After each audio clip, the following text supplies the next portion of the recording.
ಅಥವಾ ಈ ಕ್ಷೇತ್ರದ ಜನ ಏನು ಕನ್ಸ್ಕೊಂಡಿದ್ರು ಈ ಜಾಗದಲ್ಲಿ ಈ 15,000 ಕುಟುಂಬಗಳು ಬೆಳಿಗ್ಗೆ ಎದ್ರೆ 4 ಗಂಟೆಯಿಂದ ರಾತ್ರಿ 11 ಗಂಟೆವರೆಗೂ ಟ್ರೈನ್ ಅಲ್ಲಿ ಟ್ರಾವೆಲ್ ಮಾಡ್ತಾರೆ. 6 ಅವರ್ ಟ್ರಾವೆಲ್ ಮಾಡ್ತಾರೆ. ಬೇರೆ ಕಡೆ ವೈಟ್ ಫೀಲ್ಡ್ ಅಲ್ಲಿ, ಮಾಲೂರಲ್ಲಿ, ನರಸಾಪುರ ಅಲ್ಲಿ, ಈಸ್ಟರ್ನ್ ಕಂಪನಿಯಲ್ಲಿ, ಬೆಂಗಳೂರಲ್ಲಿ, ಮಾಲ್ಸ್ ಅಲ್ಲಿ, ಮತ್ತೆ ಹಾಸ್ಪಿಟಲ್ಸ್ ಅಲ್ಲಿ, ನರ್ಸಿಂಗ್ ಅಲ್ಲೂ ಕೂಡ ತುಂಬಾ ಜನ ಕೆಲಸ ಮಾಡ್ತಾರೆ. ಇವರೆಲ್ಲರೂ ಕೂಡ ಟ್ರೈನ್ ಸರ್ವಿಸಸ್, ಬಸ್ ಸರ್ವಿಸಸ್ ಉಪಯೋಗ ಮಾಡ್ಕೊಂಡು 15-20 ವರ್ಷದಿಂದ ಅವ್ರ ಕುಟುಂಬಗಳನ್ನ ಪೋಷಣೆ ಮಾಡೋದಕ್ಕೆ ನರ್ಕ ಅನುಭವಿಸ್ತಾ ಇದ್ದಾರೆ. ಯಾವುದೇ ಉದ್ಯೋಗ ಸ್ಥಳೀಯವಾಗಿ KGF ಅಲ್ಲಿ ಅವರಿಗೆ ಸಿಗ್ಲಿಲ್ಲ. ಅಂತ ಒಂದು ಕನಸನ್ನ ನನ್ಸ್ ಮಾಡಿರುವಂತ ನನ್ನ ಸರ್ಕಾರಕ್ಕೆ ಧನ್ಯವಾದಗಳನ್ನ ಹೇಳ್ತಾ, ನನ್ನ KGF ಕ್ಷೇತ್ರದ ಜನತೆಯ ಪರವಾಗಿ ನಾನು ಕಾಂಗ್ರೆಸ್ ಪಕ್ಷನ ಅಭಿನಂದಿಸುತ್ತಾ, ಬರುವಂತ ದಿನಗಳಲ್ಲಿ 6 ತಿಂಗಳಲ್ಲಿ ಸೆಲ್ವಕುಮಾರ್ ಅಂತ ಇಂಡಸ್ಟ್ರಿಯಲ್ ಪ್ರಿನ್ಸಿಪಲ್ ಸೆಕ್ರೆಟರಿ ಇದ್ದಾರೆ, ಅವ್ರ ಹತ್ರ ಹೋದ್ವಿ ನಾವು ಇಂಡಸ್ಟ್ರಿಯಲ್ ಟೌನ್ಶಿಪ್ ಮಾಡಿದಾಗ. 6 ತಿಂಗಳ ಟೈಮ್ ಕೊಡಿ, ನಾವು 6 ತಿಂಗಳಲ್ಲಿ KIDB ಅನ್ನ ಆಲದ ಮರ ಇಂದ ಬೆಮೆಲ್ ಆ ಕಡೆ ಈ ಕಡೆ ಎಲ್ಲಾ ಜಾಗನ ಡೆವಲಪ್ ಮಾಡ್ತೀವಿ. 6 ಮಂತ್ಸ್ ಟೈಮ್ ಕೊಟ್ರೆ ಟಾಟಾ ಕಂಪನಿನೋ, ವಿಸ್ಟರ್ನ್ ಕಂಪನಿನೋ, ಓಲ್ವೋ ಕಂಪನಿನೋ ಯಾವುದೋ ಕಂಪನೀಸ್ ನ ತಗೊಂಡ್ಬಂದು KGF ಅಲ್ಲಿ 6 ಮಂತ್ಸ್ ಅಲ್ಲಿ ನಾವು ಸ್ಟಾರ್ಟ್ ಮಾಡ್ತೀವಿ. ಒಂದ್ 2 ವರ್ಷದಲ್ಲಿ ಸ್ಥಳೀಯವಾಗಿರುವಂತ 10-15 ಸಾವಿರ ಕುಟುಂಬಗಳಿಗೆ ಉದ್ಯೋಗವನ್ನ ಕೊಡ್ತೀವಿ. ದಿನ ಬೆಳಗ್ಗೆ ಪ್ರಯಾಣ ಮಾಡ್ತಾ ಕಷ್ಟ ಅನುಭವಿಸ್ತಾ ಇರುವಂತದ್ದು ಕುಟುಂಬಗಳಿಗೋಸ್ಕರ ತಮ್ಮ ಜೀವನನ ತ್ಯಾಗ ಮಾಡ್ತಾ ಇರುವಂತವ್ರಿಗೆ ಸೇವೆ ಮಾಡ್ತೀವಿ. ಮೈನ್ಸ್ ಅಲ್ಲಿ ತಮ್ಮ ಕುಟುಂಬದವ್ರನ್ನ ಕಳ್ಕೊಂಡು ಮೈನ್ಸ್ ಅಲ್ಲಿ ಕೆಲಸನೂ ಕಳ್ಕೊಂಡಿರುವಂತ ಎಷ್ಟೋ ಕುಟುಂಬಗಳಿಗೆ ಆಶ್ರಯನ ಕೊಡ್ತೀವಿ. ವಿದ್ಯಾರ್ಥಿಗಳಿಗೆ ಓದ್ಕೊಂಡಿರುವಂತ ಡಬಲ್ ಗ್ರಾಜುಯೇಟ್ಸ್ಗೆ, ಡಿಪ್ಲೊಮಾ ಮಾಡಿರುವಂತವ್ರಿಗೆ, ITI ಮಾಡಿರುವಂತವ್ರಿಗೆ ಉದ್ಯೋಗವನ್ನ ಕೊಡ್ತೀವಿ ಅಂತ ನಮ್ಮ ಸರ್ಕಾರ ಆಶ್ವಾಸನೆ ಕೊಟ್ಟಿದೆ, ಪ್ರಾಮಿಸ್ ಮಾಡಿದೆ, ಗೌರವವನ್ನ ಉಳಿಸ್ಕೊಂಡಿದೆ, ಜಾಗನ ರಿಸರ್ವ್ ಮಾಡ್ಕೊಂಡಿದೆ. 1000 ಎಕರೆ ಜಾಗದಲ್ಲಿ 50,000 ಇಂದ 1 ಲಕ್ಷ ಜನಕ್ಕೆ ಉದ್ಯೋಗ ಅಂತೂ ಸಿಕ್ಕೇ ಸಿಗತ್ತೆ. ಆದ್ರೆ ಬರೀ KGF ಕ್ಷೇತ್ರದ ಜನಕ್ಕೆ ಸಿಗಲ್ಲ. ಬರುವಂತ ದಿನಗಳಲ್ಲಿ ಕೋಲಾರಿಂದ, ಬೆಂಗಳೂರಿಂದ ಟ್ರೈನ್ ಅಲ್ಲಿ ಒಂದು 10,000 ಜನ KGFಗೆ ಕಾಲಿಡಬೇಕು. ಒಂದು 10-20,000 ಕೋಟಿ ಬಂಡವಾಳ ಹಾಕ್ಬೇಕು KGF ಅಲ್ಲಿ. ಅವತ್ತು KGF ಯಾವ ಪರಿಸ್ಥಿತಿಗೆ ಬರುತ್ತೆ ಅಂತ ನೋಡಿ. 2 ವರ್ಷ 3 ವರ್ಷಗಳಲ್ಲಿ ನನ್ನ ಕೈಯಲ್ಲಾಗುವಂತ ಪ್ರಯತ್ನ ಮಾಡಿ ರೋಡ್ಸ್ ನ, ಇನ್ಫ್ರಾಸ್ಟ್ರಕ್ಚರ್ ನ, ಬೆಸ್ಟ್ ಇನ್ಫ್ರಾಸ್ಟ್ರಕ್ಚರ್ಸ್ ನ KGF ಅಲ್ಲಿ ತರುವಂತ ಪ್ರಯತ್ನ ಮಾಡಿದೀನಿ ಅಂತ ಹೇಳ್ತಾ, ಕಾಂಗ್ರೆಸ್ ರಾಜ್ಯದಲ್ಲಿ ಇರುವಂತದಕ್ಕೆ ಇಷ್ಟೆಲ್ಲ ಸಾಧನೆ ಮಾಡಿದೆ. ಕೇಂದ್ರದಲ್ಲಿ ಕಾಂಗ್ರೆಸ್ ಸರ್ಕಾರ ಅಧಿಕಾರಕ್ಕೆ ಬಂದ್ರೆ ಏನೆಲ್ಲ ಮಾಡುತ್ತೆ ಅಂತ ಒಂದು 5 ಗ್ಯಾರಂಟಿ ಪ್ರೋಗ್ರಾಮ್ಗಳನ್ನ ಹೇಳಿದೆ. ಪ್ರತಿಯೊಬ್ಬ ವಿದ್ಯಾವಂತರಿಗೆ, ಯಾರು ಗ್ರಾಜುಯೇಟ್ಸ್ ಇರ್ತಾರೆ, 1 ಲಕ್ಷ ಜನಕ್ಕೆ 1 ಲಕ್ಷ ರೂಪಾಯಿನ ಅಂದ್ರೆ 1 ಲಕ್ಷ ವೇತನ ಅಂದ್ರೆ ಸ್ಯಾಲರಿ ಸಿಗೋಂಗೆ ಗ್ರಾಜುಯೇಟ್ಸ್ಗೆ ಒಂದು ಅವಕಾಶ ಮಾಡ್ತೀವಿ ಅಂತ ಕಾಂಗ್ರೆಸ್ ಗ್ಯಾರಂಟಿ ಪ್ರೋಗ್ರಾಮ್ ಸೆಂಟ್ರಲ್ ಅಲ್ಲಿ ಹೇಳ್ತಾ ಇದೆ. ಪ್ರತಿ ಕುಟುಂಬದ ಮಹಿಳೆಗೆ 1 ಲಕ್ಷ ದುಡ್ಡು ಬರೋಂಗೆ ಮಾಡ್ತೀವಿ ಪ್ರತಿ ವರ್ಷ ಅಂತ ಆಶ್ವಾಸನೆಯನ್ನ ಕೊಡ್ತಾ ಇದೆ. ಎಲ್ಲ ರೈತರ ಸಾಲ ಮನ್ನಾ ಮಾಡ್ತೀವಿ. ಯಾವಾಗ ಮನಮೋಹನ್ ಸಿಂಗ್ ಅವರಿದ್ದಾಗ ಸಾಲ ಮನ್ನಾ ಮಾಡಿದ್ರು. ಎಲ್ಲ ರೈತರದು, ಬಡವರದು, ಕಷ್ಟದಲ್ಲಿರುವಂತವ್ರದ್ದು, SC ST ಅವ್ರದ್ದು ಹೆಚ್ಚಿನ ಸಂಖ್ಯೆಯಲ್ಲಿ ಸಾಲ ಮನ್ನಾವನ್ನ ಮಾಡಿದ್ರು 10-15 ವರ್ಷಗಳಿಂದ.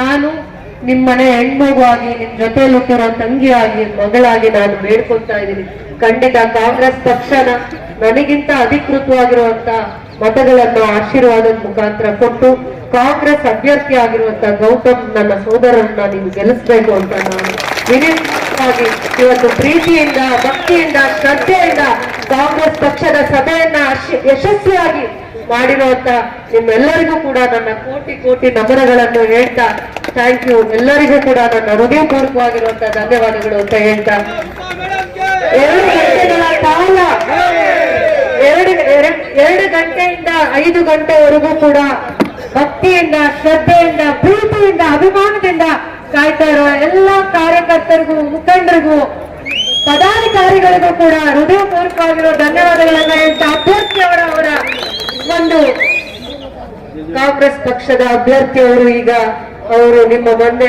2 ಮಾತುಗಳನ್ನ ಹೇಳ್ತಾರೆ.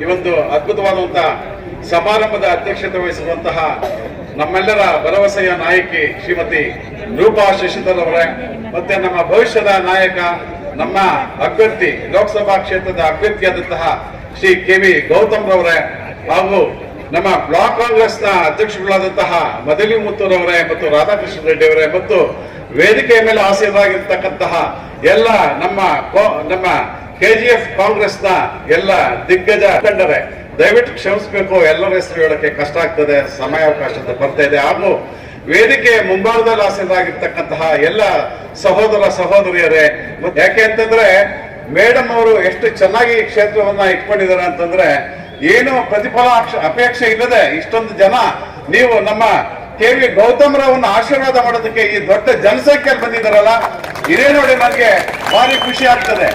ತಾವು ಮೇಡಮ್ ಅವ್ರನ್ನ 53,000 ಮತಗಳ ಅಂತರದಿಂದ ನೀವು ಗೆಲ್ಲಿಸಿದ್ದೀರಿ. ದಯವಿಟ್ಟು ಇನ್ನೂ ಒಂದು 10-20,000 ಮತಗಳ ಹೆಚ್ಚಿನ ಅಂತರದಿಂದ ನಮ್ಮ ಶ್ರೀ ಕೆ.ವಿ. ಗೌತಮ್ರವ್ರನ್ನ ದಯವಿಟ್ಟು ಆಯ್ಕೆ ಮಾಡಬೇಕು ಅಂತ ತಮ್ಮಲ್ಲಿ ಕೋರ್ಕೊಡ್ತಾ ಇದ್ದೀನಿ. கேடிபி டிபார்ட்மெண்ட் ரிசர்வ் பண்ணி டிரான்ஸ்பர் பண்ணிருக்காரு. அதனால காங்கிரஸ் கவர்மெண்ட் பண்ணிருக்காரு பெருமையா சொல்றேன். அதுக்கப்புறமா இந்த இண்டஸ்ட்ரீஸ் வந்தா நாளைக்கு ஒரு 6 மாசம் விட்டுட்டு ஒரு இண்டஸ்ட்ரியல் டவுன்ஷிப் வந்தா பவர் ப்ராப்ளம் வரக்கூடாது. அதனால ஒரு சப்ஸ்டேஷன் 200 crores ஒரு பவர் ஸ்டேஷனுக்கு சப்ஸ்டேஷனுக்கு கிராண்ட் ரிசர்வ் பண்ணிருக்காங்க. வில்லேஜ்ல எல்லாம் ஃபார்மர்ஸ்க்கு விவசாயம் பண்றாங்க. அவருக்காக ஏபிஎம்சி மார்க்கெட் ஆகிய ஒரு 25 acres ಲ್ಯಾಂಡ್ நாங்க ರಿಸರ್ವ್ பண்ணிருக்கிறோம். ಅದಕ್ಕೂ ஒரு ಡಿಪಿಆರ್. ಹಳ್ಳಿಗಳಲ್ಲೆಲ್ಲ ರೈತರು ಜಾಸ್ತಿ ಇದ್ದಾರೆ. ನಮ್ಮ ರೈತರು ಕೋವಿಡ್ ಅಲ್ಲಿ ಬಹಳ ಕಷ್ಟ ಪಡ್ತಾ ಇದ್ರು. ಏನೇ ಬೆಳೆ ಬೆಳೆದ್ರು, ಟೊಮೊಟೊ, ಆಲೂಗಡ್ಡೆ, ಏನು ನಾವು ರೈತರು ಬಹಳ ತರಕಾರಿ ಬೆಳಿತೀವಿ. ವಿಶೇಷವಾಗಿ ಕೋಲಾರ ಜಿಲ್ಲೆಯಲ್ಲಿ ರೈತರು ಬೆಳೆ ಬೆಳೆಯುವಂತದ್ರಲ್ಲಿ ಅವರಿಗೆ ಬಹಳ ಲಕ್ಷಣ ಇದೆ. ಲಕ್ಷಣ ಅಲ್ಲ, ಅವ್ರಂಗೆ ಏನೋ ಒಂದು ಕಲೆ ಇದೆ. ಏನ್ ಬೆಳೆ ಬೆಳೆದ್ರು ಲಕ್ಷಣವಾಗಿ ಬೆಳಿತಾರೆ. ಟೊಮೊಟೊ ಒಂದೊಂದ್ಸತಿ ಲಕ್ಷ್ಮಿ ಕೈ ಹಿಡಿದಂಗ್ ಕೈ ಹಿಡಿತಾರೆ, ಲಾಟ್ರಿ ಬಂದಂಗ್ ಬರುತ್ತೆ. ಒಂದೊಂದ್ಸತಿ ನೆಲ ಕಚ್ಚಿದ್ರೆ 2 ವರ್ಷ ಬೇಕು ಮತ್ತೆ ಚೇತರಿಸ್ಕೊಳ್ಳೋದಕ್ಕೆ. ಏನೇ ಬೆಳೆ ಬೆಳೆದ್ರು ಕೂಡ ನಾವು ಎಪಿಎಂಸಿ ಮಾರ್ಕೆಟ್ ಎಲ್ಲಿ ಹೋಗ್ತೀವಿ ಅಂದ್ರೆ ಚೆನ್ನೈಗೆ ಹೋಗ್ಬೇಕಾಗತ್ತೆ, ಇಲ್ಲ ಆಂಧ್ರ ಅಲ್ಲಿರೋ ವಿಕೋಟ, ಇಲ್ಲ ವಡ್ಡಳ್ಳಿ ಅಂತ ಆಂಧ್ರ ಅಲ್ಲೂ ಕೂಡ ಆ ಕಡೆ ಹೋಗುವಂತ ಪರಿಸ್ಥಿತಿ ನಮ್ಮ ರೈತರಿಗಿದೆ. ಕೋಲಾರ ಹೋಗಲ್ಲ ನಮ್ಮ ರೈತರೆಲ್ಲ.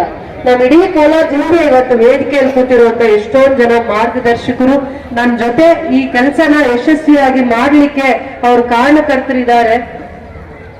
ಯಾಕೆ ಅಂದ್ರೆ ಎಪಿಎಂಸಿ ಮಾರ್ಕೆಟ್ ಮಾಡುವಂತದ್ರಲ್ಲಿ ಅವರ ಪರಿಶ್ರಮ ಇದೆ. 25 ಎಕರೆ 70 ಲಕ್ಷ ದುಡ್ಡನ್ನ ಕಟ್ಟಿ, ಸರ್ಕಾರಕ್ಕೆ ದುಡ್ಡನ್ನ ಕಟ್ಟಿ 25ರಿಂದ 30 ಎಕರೆ ಜಾಗವನ್ನ ಗುರುತಿಸಿದೀವಿ. ಅದೆಲ್ಲ ನಾವು 100 ಕೋಟಿ ಡಿಪಿಆರ್ ಮಾಡ್ತೀವಿ. ಇಡೀ ರಾಜ್ಯದಲ್ಲಿ ಮಾದರಿಯಾಗಿರುವಂತ ಹೈಟೆಕ್ ಎಪಿಎಂಸಿ ಮಾರ್ಕೆಟ್ ಮಾಡೋದಕ್ಕೆ ನಮ್ಮ ಸರ್ಕಾರ ನಮ್ಮ ಜೊತೆ ನಿಂತಿದೆ ಅಂತ ನಾನು ಹೆಮ್ಮೆಯಿಂದ ಈ ವಿಚಾರನ ಹೇಳಲಿಕ್ಕೆ ಇಷ್ಟಪಡ್ತೀನಿ.